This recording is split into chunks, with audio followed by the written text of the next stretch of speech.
adam arziki ba haka ba ne wannan a cika muku kunne da cewa haifuwa ta yi yawa kaza duka rashi ne inda muna da rashi ka ce muna haifuwa tana da yawa ina ruwan mu da kaga fadin kasar mu yanda yake wannan saharar nan duka akwai mutum a cikinsa babu ruwa ko Allah ya ajiye shi nan ruwa kamar teku iya nan ko ina inda ruwa yake kuma dan adam. L'une des solutions que je prévois, que j'ai prévues et sur laquelle vraiment j'insiste auprès de nos partenaires pour que nous soyons soutenus, c'est d'assurer une bonne éducation aux femmes en créant des internats pour les jeunes filles dans les collèges ruraux. Tout à l'heure, je vous ai parlé de 45% des enfants qui sont renvoyés. Vous savez, sur les 45%, 70% sont des filles. Parce que pour elles, encore plus que pour les enfants de sexe masculin, se pose le problème du tuteur. Les parents ont des difficultés à concevoir que leur fille adolescente de 12 ans, de 13 ans, de 14 ans soit loin de chez eux.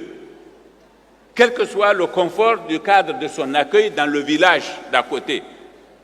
Et il y a une tendance chez les parents d'enlever les enfants, filles de l'école, et de les donner en mariage. C'est ça qui explique les chiffres des Zender dont j'avais parlé tout à l'heure.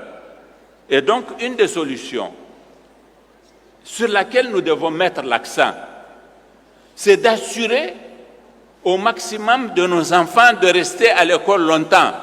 Pourquoi je commence par les filles? J'aurais bien voulu commencer par tout le monde. Mais je commence par les filles en me disant que c'est pour équilibrer. Quand on regarde, ce sont les filles qui sont les plus victimes de ces renvois et des décrochages. Donc il faut être juste vis-à-vis des femmes.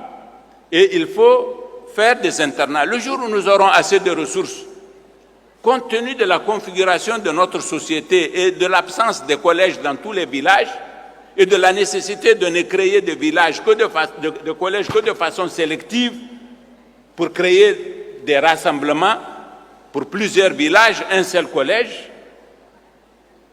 compte tenu de ces conditions, l'impératif c'est que partout nous créions des internats pour tous les enfants. Mais n'ayant pas les capacités de le faire, faisons l'option d'assurer cette scolarité déjà au maximum de filles que nous le pourrons. J'ai créé des internats, je me bats pour que nous ayons davantage de ressources, je le ferai sur le budget national cette année, nous avons plusieurs milliards, nous allons construire des internats sur nos fonds propres, nous le ferons davantage les années suivantes. Nous emprunterons de l'argent auprès de nos partenaires pour construire des internats pour les jeunes filles.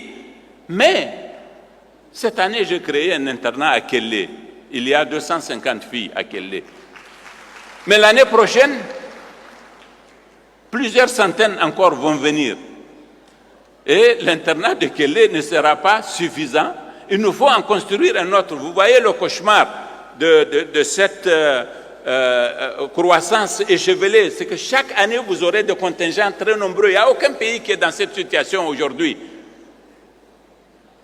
En général, les pays qui se sont stabilisés sont des pays, quand ils ont une école, chaque année, elle recueille le même nombre d'enfants à peu près. C'est-à-dire le nombre de ceux qui sortent de l'école parce qu'ils ont réussi est égal au nombre des enfants qui vont y entrer. On est dans une situation d'équilibre. La courbe de la croissance démographique que je vous ai indiquée pour les pays arabes tout à l'heure est là pour l'attester.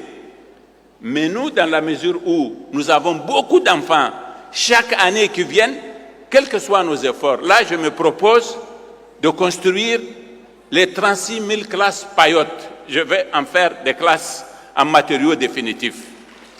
Je suis dans des discussions avec des partenaires pour ça.